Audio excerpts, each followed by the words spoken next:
수험생 여러분 안녕하십니까? 어떻게 시험 잘 치셨습니까? 네. 어쨌든 긴 시험의 여정을 마치고 아마 그동안 못 했던 일들도 하고 계시고 또 휴식을 좀 취하고 계시지 않을까 싶습니다. 벌써 이제 우리가 시험이 끝난 지 좀 며칠이 됐네요. 어쨌든 여러분들 좋은 결과가 꼭 좀 있었으면은 하는 마음 간절히 바라봅니다. 어쨌든 정말 여러분 자신을 위해서 이 공부를 위해서 수개월 또는 1년 가까이 시간 투자를 하셨는데요. 어쨌든 여러분 그 보상을 꼭 받을 수 있기를 바라면서요. 어쨌든 그동안 못다 했던 일들 좀 쉬시면서 또 이 강의를 보시면 좋을 것 같습니다. 자, 어쨌든 뭐 이제 시험은 다 끝났고요. 또 뭐 정답도 가답을 다 맞히셨기 때문에 하지만 또 과연 또 이 또 기출문제 해설 강의를 통해서 어떤 내용들을 내가 놓쳤는지 그런 걸 또 확인해 보고 싶으신 마음이 있으실 것 같아서 또 강의를 하게 됐습니다. 자, 그리고 또 이제 신규로 또 공부를 하시기 위해서 또 이 강의를 보시는 분들도 이 기출문제 해설 강의가 좀 이론 공부가 된 상태에서 보시면 좀 도움이 될 수 있을 거라고 생각합니다. 자, 이번 시험은 전반적으로 봤을 때 세법을 보면은 일단은 조세 총론에서 한 2문제, 그 다음에 이제 취득세에서 한 3문제, 이번 특이한 사항은 이제 등록면허세는 출제를 아쉽게도 안 했고요. 재산세가 한 3문제, 종합부동산세가 2문제 정도 나왔고 나머지가 양도소득세 문제였습니다. 그다음에 계산 문제가 마지막 문제로 또 등장이 됐습니다. 근데 다만 계산 문제가 풀어보면 풀만했었는데 양도 차익과 양도 차손을 우리가 통산하는 그런 식의 문제가 새로운 패턴 문제가 나왔습니다. 다만 이 문제는 새로운 건 아니고요. 다른 타 자격 시험에 출제가 됐었던 그런 문제를 응용해서 출제를 한 것 같습니다. 자, 그럼 이제 어떤 내용들로 구성되어 있는지 하나하나 보면서 또 강평을 하도록 하겠습니다. 자, 우리 문제는 25번 문제부터 출발되겠죠. 바로 조세 총론 문제가 나왔는데요. 바로 이제 조세 채권하고 일반 채권과의 관계, 우선 관계 문제를 물어봤습니다. 이 주제는 우리가 사실 많이 다뤄봤던 주제죠. 자, 틀린 것은 했습니다. 그럼 얘는 키워드가 뭐였죠? 조세 채권과 우리가 일반 채권과의 관계에 있어서는 조세 채권이 우선하지만 피담보 채권과의 관계에서는 무슨 기일을 기준으로 법정 기일을 기준으로 우선순위를 정한다. 맞죠? 다만 당해세, 상속세, 증여세, 재산세, 종합부동산세 등의 당해세가 됐을 땐 우선한다. 그렇죠? 이게 이제 키워드가 됐었죠. 그 외에 소액 임차 보증금 등이 있다면 더 우선 변제하고 체납처분비 등의 공입비용이 있다면 더 우선 변제한다. 뭐 이런 내용들이 키워드였습니다. 그래서 2, 3년 주기로 출제가 되는데 역시 올해도 출제가 됐습니다. 자, 그러면은 1번 법정기일, 취득세 법정기일은 취득세는 신고세목이니까 당연히 법정기일이라는 것은 조세채권을 확인할 수 있는 길이다 이렇게 공부했었잖아요. 그러면 당연히 취득세는 신고세목이니까 어떻게 되겠어요? 신고일이 되는 것이 맞겠죠. 자, 문제 없었고요. 그 다음에 토지를 양도합니다. 그럼 당연히 양도속세 신고를 할 거고 팔자마자 신고하는 거니까 예정신고가 되는 겁니다. 그러면 이때 예정신고는 우리가 양도일이 속하는 달의 말로부터 2개월 이내에 신고하는 거잖아요. 그러면 이때는 법정기일은 그 예정신고일이 되겠다. 왜냐하면 양도세도 신고세목이니까 그렇다는 것이죠.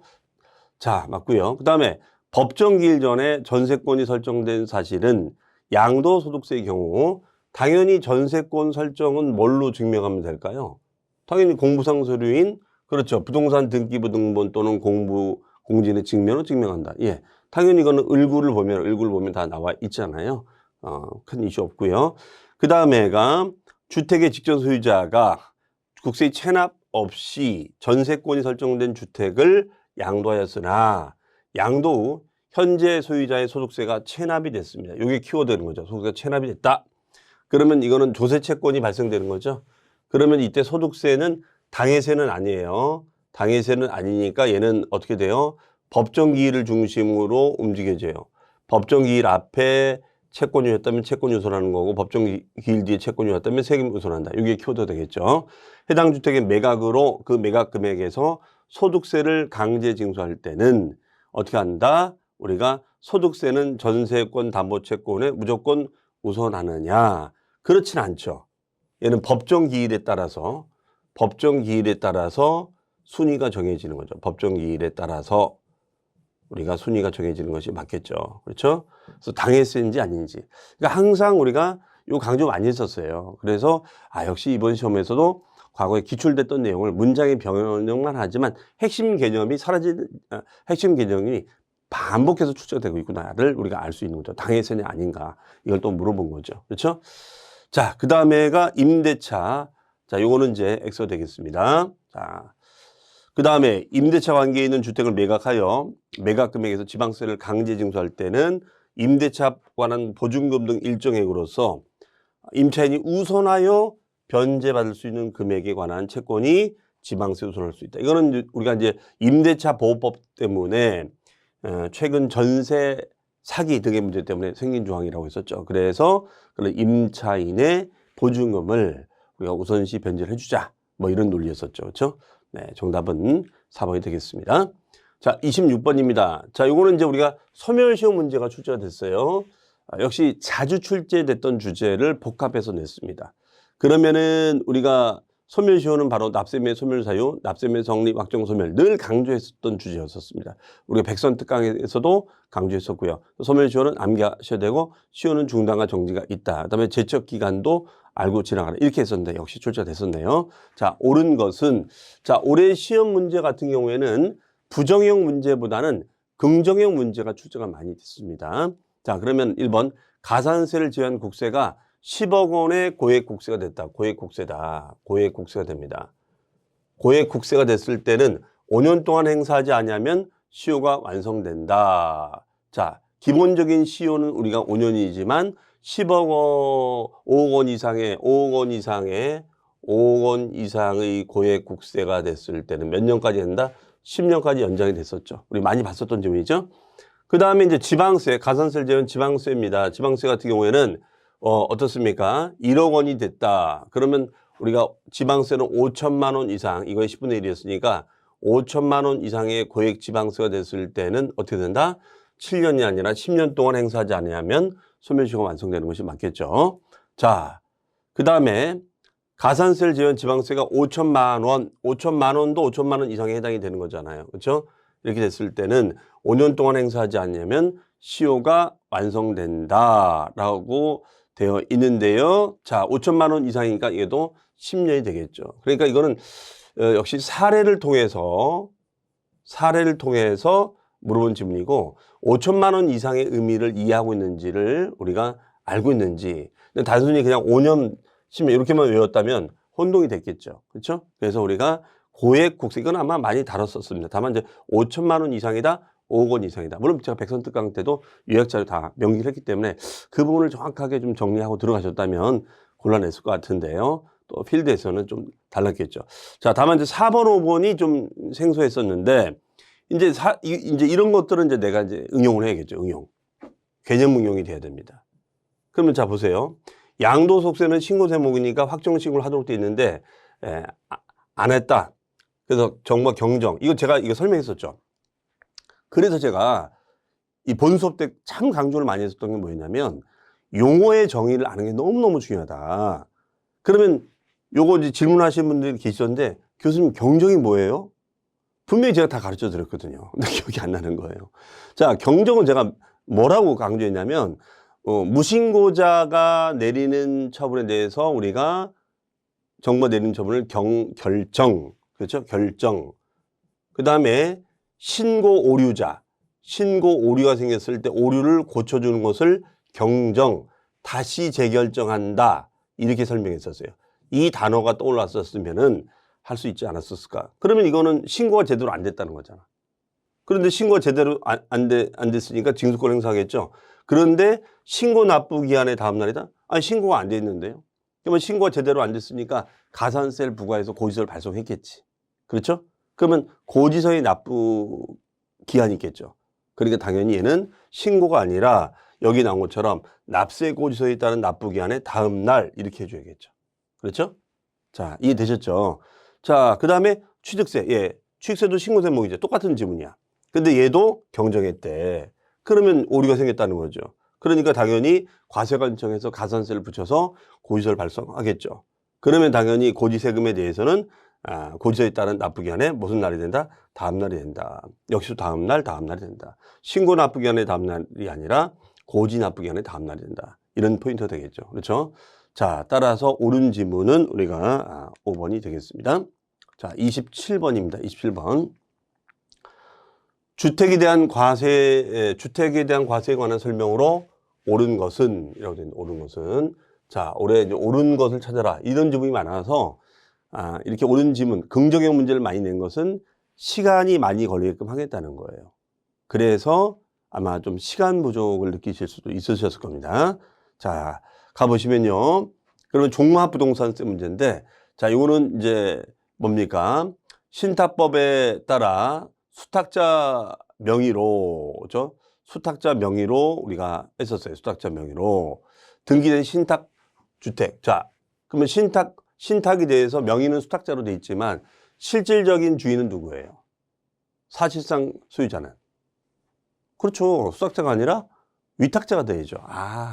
그러니까 이거는 위탁자가 소유한 것으로 본다. 그렇죠? 그다음에 위탁자가 납세의무자 되죠. 자, 이것도 우리 많이 봤었던 지문이에요. X가 되고요. 그다음에 법인이 2주택을 가지고 있으니까 최고세를 나와야죠. 그러면 2주택 이하까지는 2527, 0.5에서 2.7%니까 최고세를 몇 프로? 2.7% 나와야죠. 1000분의 50이 아니라 1000분의 50은 3주택 이상 355니까 0.5에서 5%. 네, X가 되겠습니다.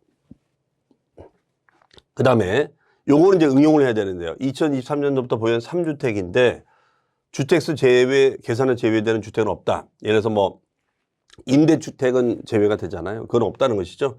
그런데 2주택을 2024년 6월 17일 양도하였다. 자, 여기서 이제 놓치지 말아야 될 개념이 우리가 종합부동산세나 재산세의 납세문을 판정할 때는 판정 기준일이 몇 월 며칠이었다? 빙고. 6월 1일이었죠. 6월 1일. 기억납니까?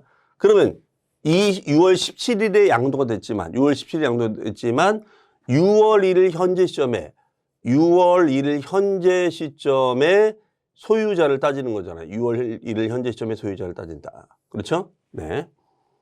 그러면 이 경우에는 어떻게 되는 거예요? 6월 1일 현재 시점에 소유자가 되는 거니까 6월 1일 날은 3주택자가 되는 거죠. 맞아요? 네. 자, 이거를 인지를 했는지 물어보는 거예요. 상당히 이 개념을 딱 떠올렸어야 되는데 이게 떠오르지 않았다면 이게 무슨 말인가 했었을 겁니다. 자, 그러면 소유권 이전 등기를 했다 할지라도 2024년도 주택분 종합부동산세는 그렇죠. 주택이 2주택이냐 3주택이냐에 따라 달라지는 거니까 3주택 이상을 소유한 것으로 봐서 해당 세율을 적용하는 것이 맞겠죠. 그렇죠? 자, 아주 응용을 요하는 그런 문제였었습니다. 그래서 6월 1일 현재를 생각했다면 찝어낼 수 있었는데 그 부분이 기억이 안 났다면 이게 뭔가 당연히 팔렸으니까 이거는 주체가 없으니까 한치 아니야 이렇게 생각을 할 수가 있었을 거라는 거죠. 그렇죠? 자, 어쨌든 3번은 맞는 얘기 되겠습니다. 그 다음에 신탁주택의 수탁자가 종합부동산세를 체납했다. 자, 이거는 요거랑 생각하시면 되겠죠. 세금 종부세 체납은 수탁자가 체납한 것이 아니라 위탁자가 체납을 했기 때문에 수탁자가 관리하고 있는 거잖아요. 그러면 위탁자가 체납이 됐는데 위탁자의 다른 재산으로 정리해도 모자라. 징수할 금액에 미치지 못해.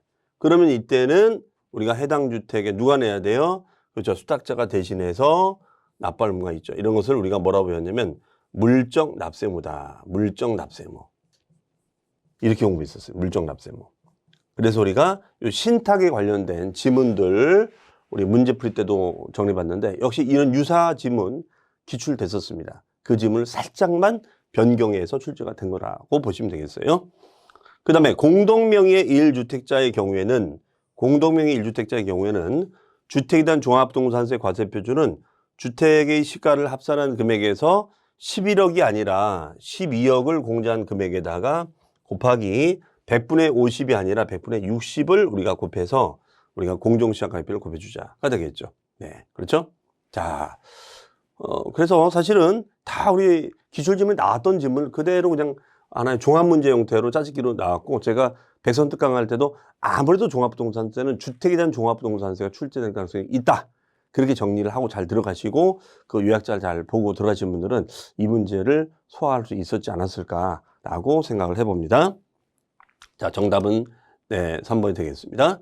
그 다음에 28번 토지에 대한 종합부동산세. 자, 토지는 사실은 뭐 주택에 비하면은 복잡하지는 않았었죠. 옳은 것은.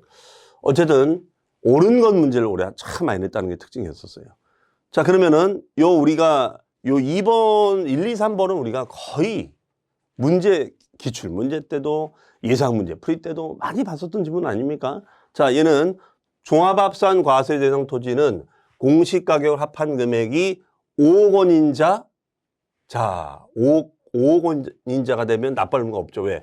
5억 초과가 되죠, 초과. 왜냐면은 합이 5억인데 5억에서 5억을 빼면은 없는 거잖아요. 그렇죠? 없는 건데 요걸 좀만 생각했다면, 근데 그냥 종합 5억 이렇게만 딱 봐주셨으면, 별도 80억 이렇게 봤다면 아마 놓쳤을 거예요. 어이없이. 그렇죠?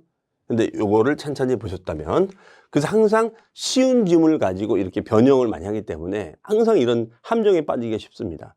어쨌든 요것도 우리가 연습들 좀 했었는데 요 부분, 그렇죠? 그 다음에 별도 합산이니까 영업용 토지, 별도 합산은 별팔 80억 원을 초과하는 자가 되죠. 초과하는 자가 됐을 때는 납부할 의무가 있겠죠. 자, X가 되겠습니다. 자, 그 다음에 이것도 많이 본 지문, 종합합산 대상, 별도 합산 대상. 하지만 분리과세 대상은 종합부동산세 대상에 해당하지 않죠. 그 다음에 4번, 종합합산 대상 토지에 대해서는 과세표준은 공시가격을 합한 금액에서, 그렇죠, 마이너스 5억 원을 공제한 금액에다 곱하기 100분의 50이 아니라 100분의 100이 되겠죠. 토지는 100분의 100이 되겠죠. 100을 공정시장 가입비를 곱해준다. 그렇죠? 자, 그 다음에 가요. 1, 2, 3, 4는 그래서 우리가 많이 봤던 지문들이니까 했을 것 같습니다. 그 다음에 이것도 유사하게 기출됐었던 지문이죠. 별도 합산 대상 토지 과세표준 금액에 대하여 토지분 재산세로 부과된 세금을 우리가 공제합니다. 왜? 이중과세 방지였죠. 기억납니까? 이중과세 방지. 다만 가감 조정된 세율이 적용됐을 땐 당연히 가감을 반영해야 돼, 안 해야 돼? 해야죠. 세부담의 상한을 적용했다면 당연히 반영을 해서 따져주는 것이 맞겠죠. 자, 이런 유사 지문 출제된 적이 있었습니다. 정답은 5번이 되겠습니다. 29번입니다. 취득세 취득 당시 가액에 관한 설명으로 옳은 것은 이라고 되어 있죠. 자, 1번. 건물을 교환합니다. 그러면 교환으로 이전받는 건축물의 시가표준액과 이전하는 건축물의 시가표준액 중, 자, 우리가 비교할 때는, 당연히 비교할 때는 과세관청에서 불리한 걸로 합니까? 유리한 걸로 합니까? 유리한 거. 그러면 낮은 거다, 높은 거다? 높은 금액이 되죠. 높은 금액. 그렇죠? 그 다음에 상속에 따른, 자, 설사 이 지문이 헷갈렸다 치더라도 상속에 따른 무상취득. 자, 분명히 있습니다. 다른 지문이 어려워도 우리가 의외로 정답은 우리가 잘 알고 있는 지문이 답이 될 가능성이 있다. 그러면 다른 게 헷갈렸다 하더라도 어떻습니까? 이거는 뭐 확실하잖아요. 상속은 거래 금액을 알 수가 없으니까 과세표준은 뭘로 한다? 시가표준액. 우리 많이 봤었던 지문이죠. 다만 증여 등의 경우에는 시가표준액이었다 개정이 돼서 시가 인정액을 과세표준으로 했었다. 이렇게 정리하자라고 했었는데 그 부분을 명확하게 기억하셨다면 다른 게 아리까리했다 할지라도 접근할 수 있지 않았을까. 이런 것이요. 그다음에 대물 변제가 뭔지 아시죠? 대물 변제 취득이 되면 당연히 대물 변제된 금액이 되겠죠. 상적으로. 다만 이제 대물 변제 외에 추가로 지급한 금액이 있을 때는 그 금액을 제외가 아니라 포함을 하고 있습니다. 네.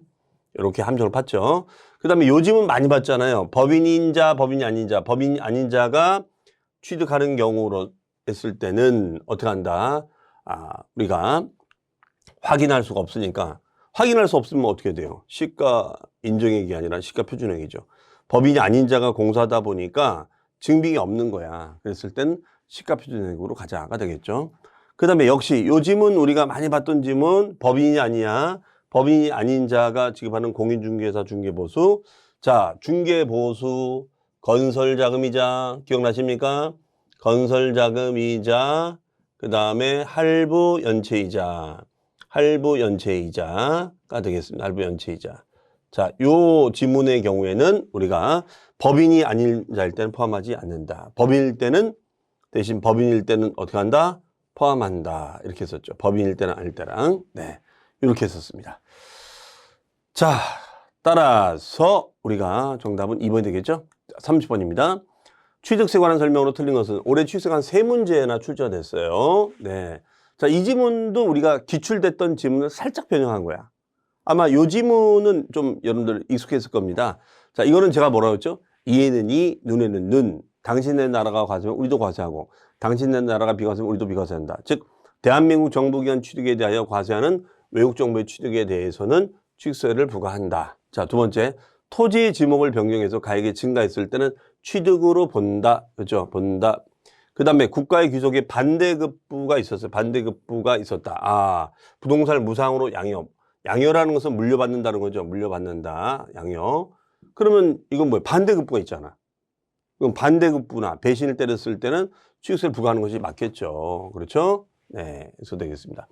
그 다음에 임시흥행장은 기준이 뭐 1년이죠. 근데 1년 초과했으니까 취득세를 부과하는 것이 맞겠죠. 1년 미만이면 비과세가 되는 것이지만. 자, 그 다음에요. 이것도 많이 본 질문. 신탁법에 따른 신탁일 때는 비과세가 된다. 그렇죠? 주택 조합 등과 조합원 간의 취득에 대해서는 취득세를 부과한다, 안 한다? 부과한다. 이거 많이 강조했었어요. 신탁법에 따른 신탁은 비과세가 된다. 단, 주택 조합 등과 조합원 간의 신탁이 됐을 때는 부동산 취득은 취득세를 부과하자가 되겠죠. 해석이. 네. 자, 그 다음에가 31번. 정답은 3번이 되겠습니다. 31번. 취득세 표준세를. 이거 뭐 계속 암기하자. 옳은 것을 모두 고른 것은. 자, 그러면은 우리가 원시취득, 유상, 그다음에 상속취득 했었잖아요. 그렇죠? 역시 나왔어. 그러면 일반 상속일 때는 상위 8, 2.8인데 농지 상속이니까 농이 3, 2.3. 그럼 얘는 무조건 맞네. 그렇죠? 기억은. 그러면 기억이 빠진 거는 안 들어가야지, 이거는. 제껴지는 거죠. 그럼 정답은 기억 아니면 1번 아니면 4번 아니겠어요? 근데 자, 보세요. 기억, 니은 빼고 디귿 보겠습니다. 매매로 인한 농지 취득. 그러면 이거 그냥 답 주는 거 아니에요? 농지 외니까 어때? 유사 4%. 그럼 얘는 안 되는 거잖아. 그렇죠? 리을. 그 다음에 합총공 23, 공유. 합총공 23, 2.3이죠. 합총공 23. 합유, 총유, 공유, 합총공 23. 그럼 디귿 빠져야 되잖아요. 그럼 남는 건 기억님밖에 없지 않겠어요? 그러면 설사 이게 헷갈렸다 치더라도 이거는 확실히 아닌 거잖아. 그러니까 디귿 리을이 아니라는 것만 알고 있었다면 그냥 가져가는 거죠. 그렇죠? 네. 이렇게 이런 거 풀 수 있지 않았을까. 이게 작년에 개정돼 들어온 거예요. 합병으로 인한 농지 위의 토지 취득. 그러면 합병하면서 합병 대가를 지불하고 취득한 거니까 이것도 일종의 유상으로 본다 이런 얘기예요. 그래서 처음에 40이 되겠다 이런 얘기입니다. 농지가 아닌 거니까. 네, 정답은 1번이 되겠습니다. 자, 32번 문제 보도록 하겠습니다. 자, 이건 또 우리가 유사하게 기출됐던 지문들을 살짝 변형해서 출제를 한 그런 문제 되겠습니다. 자, 내용 보시면요. 부동산과 관련된 사업소득에 관한 설명으로 옳은 것이죠. 자, 1번 지문 긴데, 자, 이런 얘기죠. 종합소득 금액이 있는 거주자는 당연히 과세기간에 다음 연도 5월 입도 5월 말까지 우리가 신고를 할 수가 있죠. 납세 관할 세무서장에 신고합니다. 이걸 우리가 확정신고라고 하잖아요. 확정신고. 근데 여기서 이제 우리가 이제 여기 고민할 게 생기죠. 해당 과세기간에 분리과세 주택 임대소득이 있다면 역시 얘도 확정신고하느냐. 자, 여기서 이제 이런 개념이 들어가 있습니다. 분리과세라는 용어가 뭐였죠, 여러분들? 바로 원천징수 절차로서 납세금과 종결되는 개념이었습니다. 맞죠? 그러면 원천징수 절차로서 납세금과 종결되는데 그러면 굳이 확정신고를 할 필요가 없어요. 왜? 이미 원천징수로 끝났으니까. 다만 이런 조항이 있거든요. 다만 원천징수가 되지 않은 분리과세 소득은 확정신고를 할 수 있다라고 되어 있습니다. 왜냐하면 원천징수가 안 됐으면은 기중의 세금을 납부하지 않았다는 뜻이거든요. 그럼 기중이 납부하지 않았으니까 언제 해야 돼요? 5월 달에 확정신고할 때 계산해 줘야겠죠. 자, 그 지문을 생각했다면은 이게 이제 맞는 얘기라는 걸 알 수 있는데 분리과세는 제외 아니야? 이렇게 선입견을 가졌다면 이 부분이 혼동이 되지 않았을까라고 생각합니다.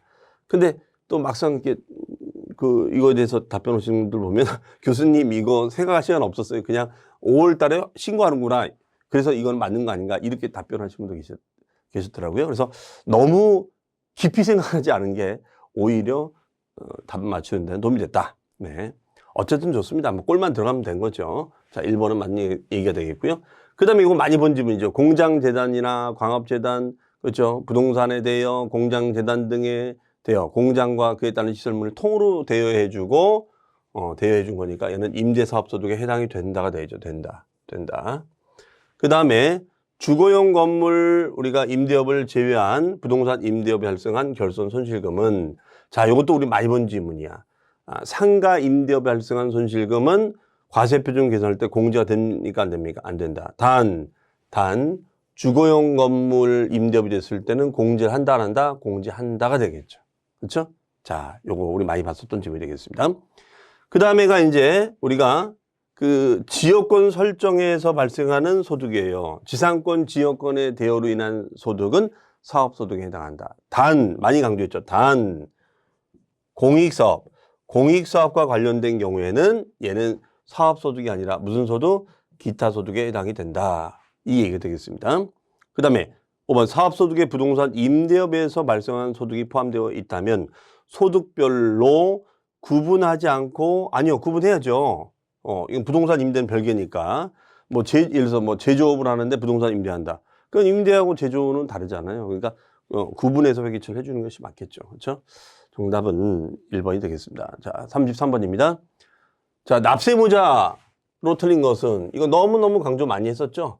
역시 늘 강조했던 주제가 우리도 또 출제됐고 평이하게 출제됐습니다. 이 문제는 바로 이제 보시면 공무상의 개인 등의 명의로 등재 기록되어 있는데 실제는 종중거래. 그러면 종중 소유임을 신고했다면 종중이 나빠는 것이고 신고하지 않았다라고 했으니까 많이 봤죠? 종중이 아니라 공무상의 소유자다. 공무상의 소유자. 이거는 그냥 여러분 하나 문제 답 주는 거예요. 그냥 이건 답이 막 이렇잖아요. 그렇죠? 네, 이건 하도 많이 봐가지고 그렇죠? 바로 그냥 1번이 답이 되겠네요.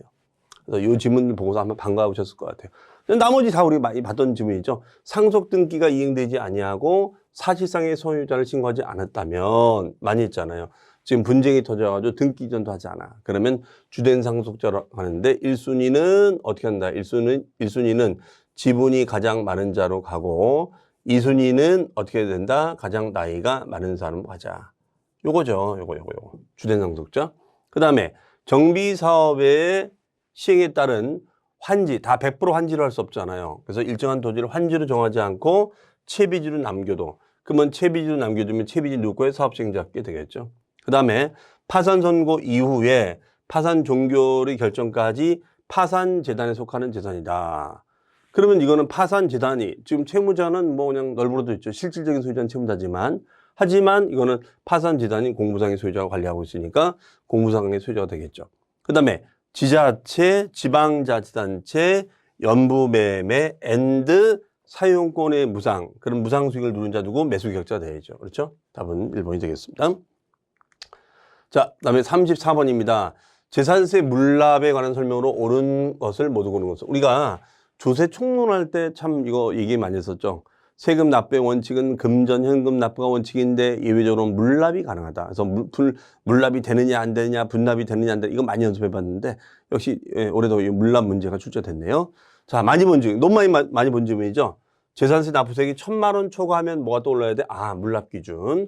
그래서 신청을 받아들여서 물납을 허가할 수 있는데 대신 뭘로 물납할 수 있다? 강조 많이 했어요. 관할 구역에 있는 부동산에 대하여 물납할 수 있다라고 했었죠. 자, 그다음에 니은 그러면은 시중운수구청장은 불허가 통지를 받은 납세무자, 그러니까 물납을 했는데 불허가가 됐어. 허가 안 났다 이거죠. 그러면 다시 이제 신청해야겠죠. 그러면 다른 부동산으로 변경 신청이 가능하냐? 예, 할 수 있어요. 다른 부동산으로. 대신 그 신청 통지를 받은 날로서 10일 이내에 해당 시군구의 관할구역에 있는 부동산으로 관리 처분이 가능한 다른 부동산으로 변경 신청이 가능하냐? 예, 가능하다고 그랬습니다. 그렇죠? 그러니까 물건이 관할 시군구에 A 건물이 있고 B 건물이 있는데 A 건물이 근저당이 너무 많이 잡혀 있는 거야. 위험하잖아. 그러니까 B 건물은 근저당이 없어요. 그럼 당연히 B 건물 가져가는 게 맞겠죠. 그 얘기입니다, 지금. 그다음에 물납을 허가하는 부동산의 평가는 시가로 하는 건 맞는데 이거 많이 봤죠. 물납 허가일 현재가 아니라 언제로 한다? 6월 1일 현재, 과세기일 현재가 되겠죠. 아마 요즘은 보고 반가우셨을 거예요. 그러면 디귿자 들어가는 건 다 빼야 돼. 디귿은 다 빠지는 거죠. 네, 디귿은 그렇죠? 네, 디귿 다 빠지는 거야. 그러면 기억 아니면은 1번 아니면 3번이야. 찍더라도 1번이 3번. 자, 보통 제가 그랬죠. 출제원들은 정답을 뒤로 하는 경향이 있다고. 답은 3번. 그렇죠? 네. 어쨌든 그렇게 맞춰도 되고 아마 기억 니은이 아리까리 했을 텐데요. 네. 답은 3번이 되겠습니다. 자, 35번입니다. 재산세 관한 설명으로 옳은 것은, 자, 이거 종합 문제죠. 자, 이거는 우리가 많이 본 질문. 주거 지역의 공장용 건물. 그러면 공장 건물이 건의호 0.25%였는데 주거지역이 있으면 2배니까 어떻게 돼요? 0.5% 되죠. 0.5%는 누진세율이 아니라 비례세율이 되는 것이 맞겠죠. 비례세율. 맞죠? X가 되겠습니다. 그 다음에 두 번째, 수탁자 명의로 등록된 신탁재산의 수탁자는 기준일로부터 15일까지 우리가 신고하자. 15일까지 신고하자. 수탁자 명의로 등록된 신탁재산의 수탁자는 그렇죠. 어떤 이렇게 명의 변경, 소유자 변동 사항을 다룰 때는 기준일 플러스 15일까지 신고하자. 이건 세금 신고하는 것이 아니라 소유자 변동 신고를 할 일이 있을 때는 이걸 하자. 이 뜻이 됐었죠. 그렇죠? 자, 그 다음에 이걸 맞고요. 그 다음에 주택의 토지와 건물의 소유가 다를지라도 이것도 많이 본 질문이야. 토지는 갑의 명의, 건물은 을의 명의. 그랬을지라도 세율을 따질 때는 따로따로 한다, 합산한다. 그렇죠? 소유자별로 구분하는 것이 아니라 합산한다 그랬어요. 주택은 합산하여 우리가 세율을 적용해준다라고 했었죠. 우리 많이 봤었던 지문이고 역시 또 반복 출제됐네요. 자, 4번도 너무 많이 본 지문이죠. 주택에 대한 재산세가 얼마 이하? 20만 원 이하가 됐을 때는 따로따로 고지하는 것이 아니라 9월 우리가 16일부터 9월 아니죠. 7월 16일부터 7월 말까지로 7월 30일까지로 해서 한꺼번에 부가징수할 수 있는 것이 맞겠죠. 자, X가 되겠습니다. 그 다음에 지방자치단체장은 과세 대상이 누락이 됐어. 그러면 누락됐으니까 어떻게 돼? 수시 부가징수할 수 있다 없다? 할 수가 있어야겠죠. 할 수가 있다. 그렇죠? 네. 자, 답은 2번이 되겠습니다. 36번입니다.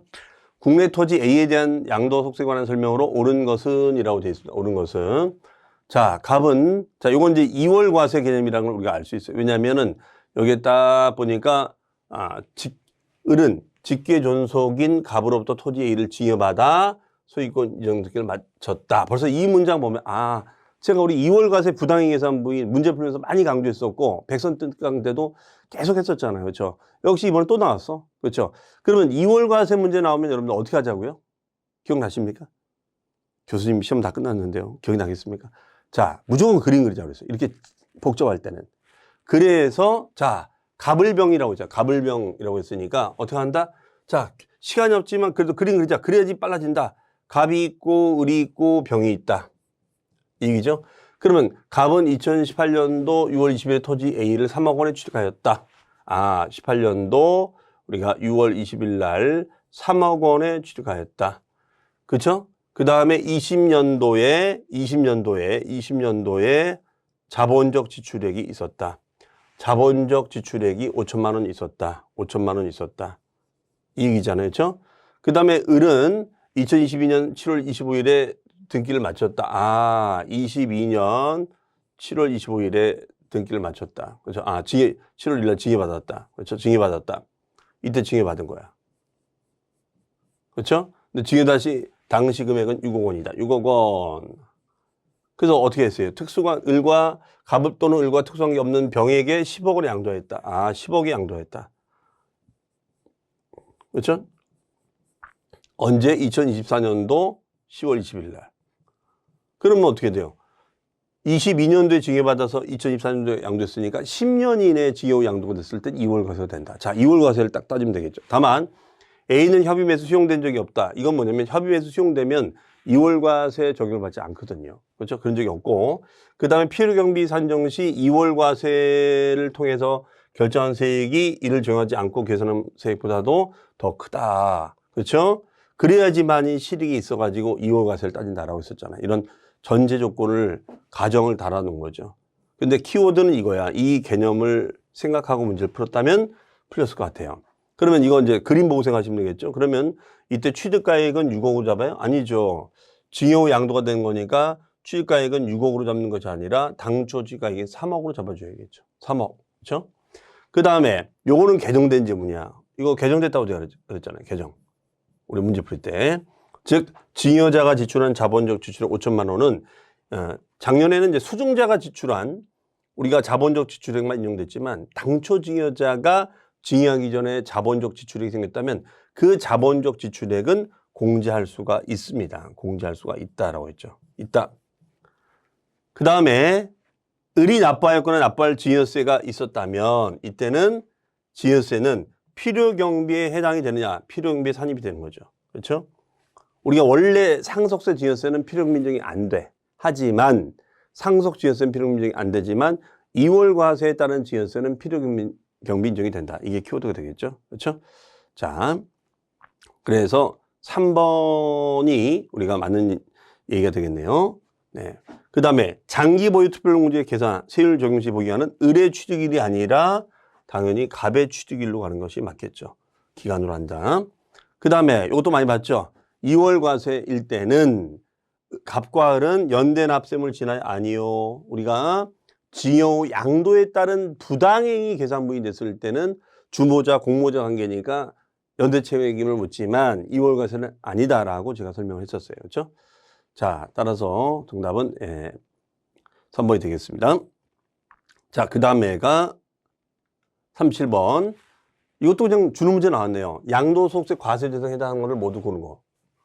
그래서 제가 이거 정리할 때 뭐라고 하냐면 우리 부동산에 관한 권리, 기타 자산 요 두 가지는 꼭 정리하고 들어가자.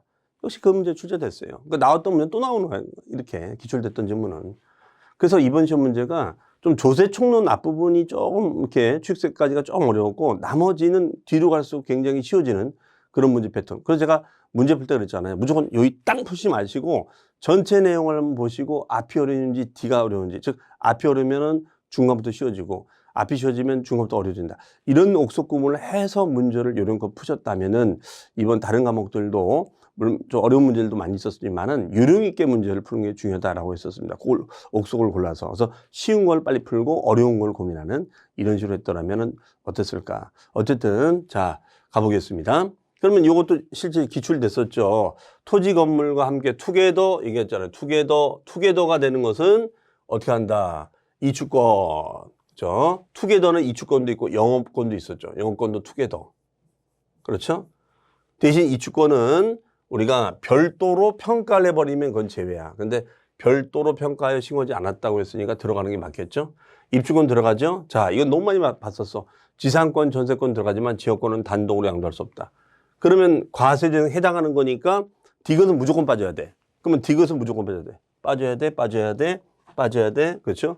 그럼 찍어도 2번 아니면 3번으로 찍는 게 맞겠죠. 자, 근데 리을 확실하잖아. 매매계약을 체결한 자가 계약금만 지급한 상태에서 양도하는 권리 들어가야죠. 리을 들어가야 되는 겁니다. 그렇죠? 그러면 기억 리을 네, 정답은 3번이 되겠습니다. 38번입니다. 거주자 국내 자산 양도에 대한 양도소득세에 관한 설명으로 옳은 것은 이라고 되어 있습니다. 자, 부담부 증여에 따른 채무에 양도세 신고를 하자. 그렇죠? 그러면 얘는 우리가 예정신고죠. 얘는 양도일이 속하는 달의 말일로부터 2개월이 아니라 3개월. 많이 봤었던 질문 X. 그 다음에 요것도 우리 출제됐었죠. 문장 길지만 이거잖아요. 매매계약서상의 거래가액을 실지거래가액과 다르게 적었다. 아, 업계약서, 다운계약서. 허위계약서 됐을 때는 어떻게 했었죠? 비과세 받을 금액이나 감면받을 금액에서 마이너스 둘 중에 미니마이즈로 간다. 그래서 우리가 산출된 세금하고 허위계약서 쓴 것 중에 둘 중에 적은 금액으로 간다. 이게 키워드 했었잖아요. 그러면 이게 미니마이즈, 적은 금액이라는 말이 와줘야 돼. 따라서 두 번째 줄, 양도소득세 비과세에 관한 규정을 적용할 때 비과세 받을 세금에서 비과세에 관한 규정을 적용받지 아니하고 했을 때 산출세액과 1번. 그 다음에 매매계약서의 거래가액과 실거래가의 차액, 허위계약서 쓴 것 중 그렇죠. 적은 금액이죠. 그렇죠? 네, 미니마이즈를 생각했다면. 그러니까 문장만 길지 이것만 생각했다면 이거는 할 수 있었을 겁니다. 그 다음에 이제 요거는 뭐예요? 보유기간 양도했을 때 보유기간, 거주기간에 제한을 받지 않는 경우 그게 바로 이제 뭐였습니까?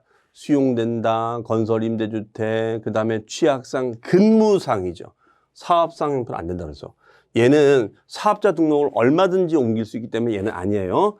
근무상의 형편으로 인하여 다른 시군으로 주거를 이전하게 되어서 6개월이 아니라 1년 이상 거주가 됐을 때 1년 이상 거주가 됐다면 얘는 비과세 적용을 받을 수가 있겠죠. X가 되겠습니다. X.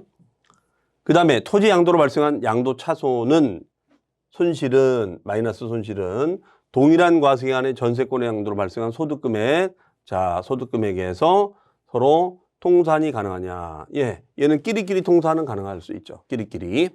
자, 그 다음에 상속받은 주택과 오고요. 그 다음에 일반 주택을 가지고 있다가 양도해. 이거 많이 했죠. 상속주택과 일반 주택 어떤 거 팔아야 돼? 상속주택이 아니라 일반 주택을 우리가 양도할 때는 1세대 1주택의 비과세 규정을 적용할 수가 있겠죠. 대신 몇 년 이내는 말이 들어가지 않고, 그래서 종합문제 스타일로 하네요. 신고 규정도 물어보고, 그 다음에 허위계약서도 물어보고, 이런 종합문제 스타일도 여러 번 나왔었는데 그 각 지문을 끌어모아서 이번 출제위원들이 출제를 한 것 같아요. 네.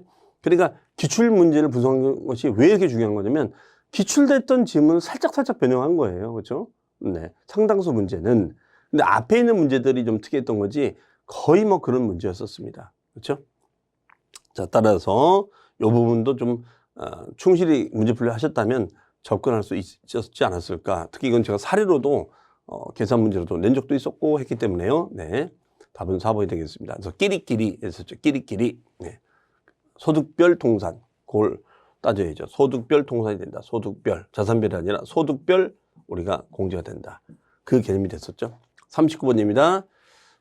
국외자산의 양도 속세에 관한 설명으로 틀린 것은, 자, 얘는 항상 중요한 게 국외자산의 양도일까지 5년 이상 국내 주소를 두고 있어야 된다. 그러면 자, 1번입니다. 국외부동산 자산을 양도할 때 거주하는 기본공제는 적용할 수 있지만 장특공제는 받을 수 없다. 너무너무 중요했었고 이거 정말 많이 나왔었던 지문이에요. 그대로 냈네. 1번 지문에. 그 다음에 2번 국외부동산을 양도하여 발생한 차손 마이너스는 동일한 과세기간에 국내 부동산에 발생한 소득금액 플러스를 통산할 수 있느냐. 제가 그랬죠. 끼리끼리. 국내는 국내끼리, 해외는 해외끼리. 해외 거랑 국내는 통산이 안 됩니다. 통산할 수가 없어요. 네. 자, X가 되겠습니다.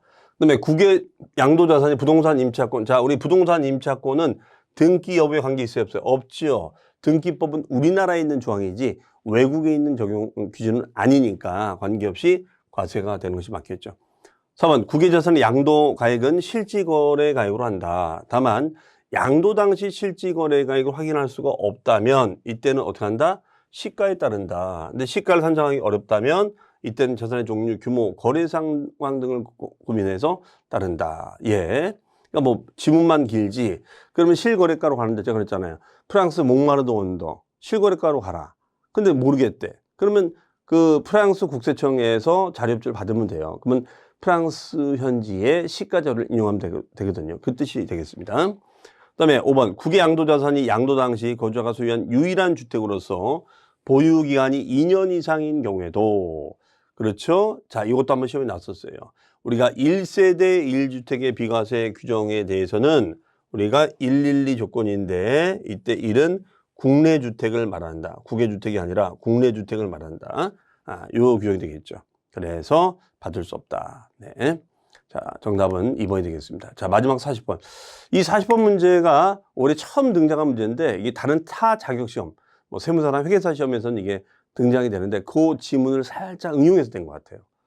그래서 이런 지문까지 이제 등장을 시켜놨는데 아마 뭐 계산 문제는 여러분들 항상 뭐 제가 그랬죠. 나와도 풀어도 시간 걸린다. 그러니까 일단 다 제끼고 시간 나면 푸시고 안 되면 효율적으로 찍자 이렇게 했었는데요. 어쨌든 이건 시간 낭비를 많이 안 하셨을 것 같아요. 어쨌든 야 이건 뭐 내가 이거 할 게 아니구나. 근데 사실 풀어보면 또 이게 할만해요. 자 보시면 갑이 확정신고 시 신고할 건물과 토지 비의 양도소득세 과세표를 계산하면 자 그러면 다만 아래 자산 외에 양도자산은 없고 예정신고는 모두 하지 않았으며 감면소득은 없다고 가정한다. 자 그 다음에 위 자산은 모두 국내에 있으며 왜 국외에 있다라고 한다면 따로 또 정산해야 되거든요. 그 다음에 둘 다 비삼용 토지가 아니다. 그 다음 아예 주어졌어요. 장특공제율이 6%로 가정한다. 그러면은 일단은 계산은 다 따로따로 하는 거예요. 따로따로. 그럼 만약에 건물부터 보겠습니다.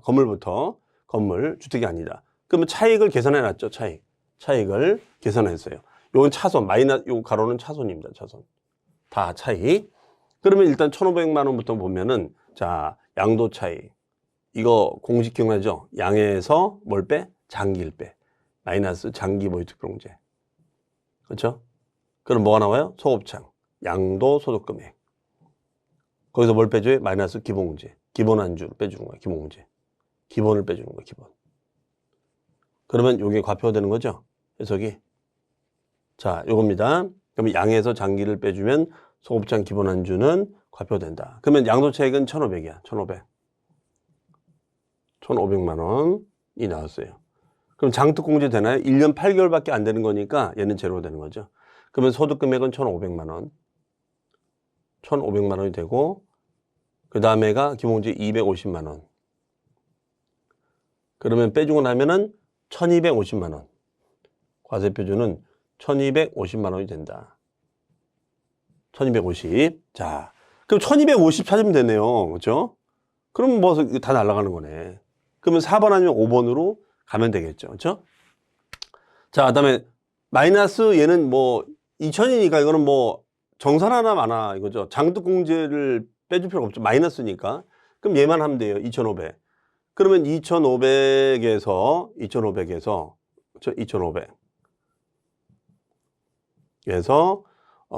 차익 2,500 똑같죠? 그다음에 장특공제 얘는 6%잖아요. 그렇죠? 그러면 2,500에 6%, 2,500에 6%를 빼주면 되겠죠.